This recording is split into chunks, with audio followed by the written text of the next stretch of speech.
ask you guys to come all together in the center of this auditorium, because it's going to be very difficult for me to speak to an empty seat. It's going to lose a lot of energy in the communication until the message gets to the back. I'm sorry, I'm a professional. I do things professionally. If you don't like it, there's the door. You can leave.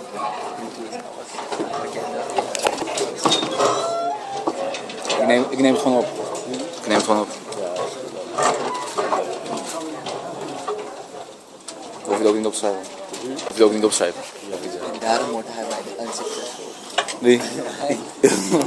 Waarom? Al vooroordelen heeft dingen te zeggen. Dat was wat ze zegt. Ik neem het ook niet zo aan.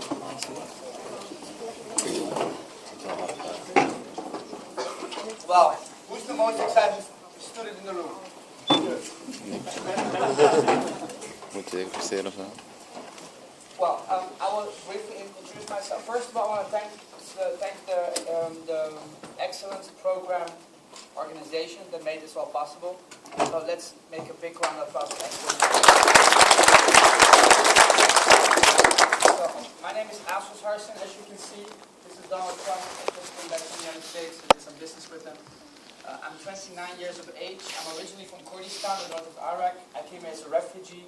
I lived in a refugee camp for 3 years in the Netherlands. I would never advise you to do that. I waited for my permission to stay in the Netherlands for almost 7 years. So as an insecurity, it's the toughest thing to do because you're not sure if you can stay or you have to go. It's really horrible. But after 7 years, I heard that I could stay. So I was very happy and grateful for the opportunity. I always lived in Groningen, the north of the Netherlands. Anybody familiar with Groningen? It's also a university town, awesome city. So when I was 19, I started with my first company. It still exists after 10 years. It became a multi-euro company. Basically, it was the introduction to me in the life of business and self-achievement. What's the name of the company? I'm going to get that back later.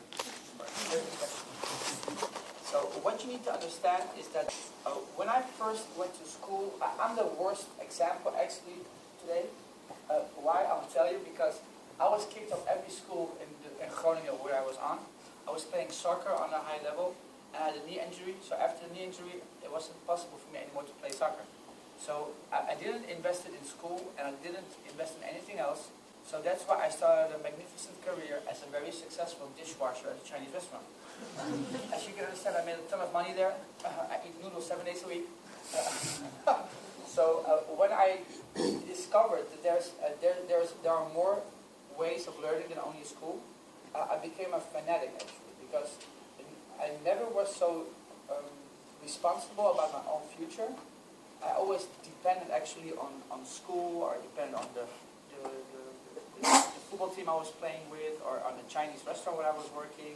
If they will supply me and help me to get further in life, I would just have to get into that system and they would help me to achieve. But I think all of us, bless you, I think all of us can realize right now, is there any job security right now, yes or no? No. So if you would finish your school today, you would probably invest 15k euros. True or not? 4 years, 15k. So do you have a guarantee finding a job? No. You don't have a guarantee. But if you don't get a degree, you'll also have a guarantee. True or not? So personally, I think that education is not a guarantee.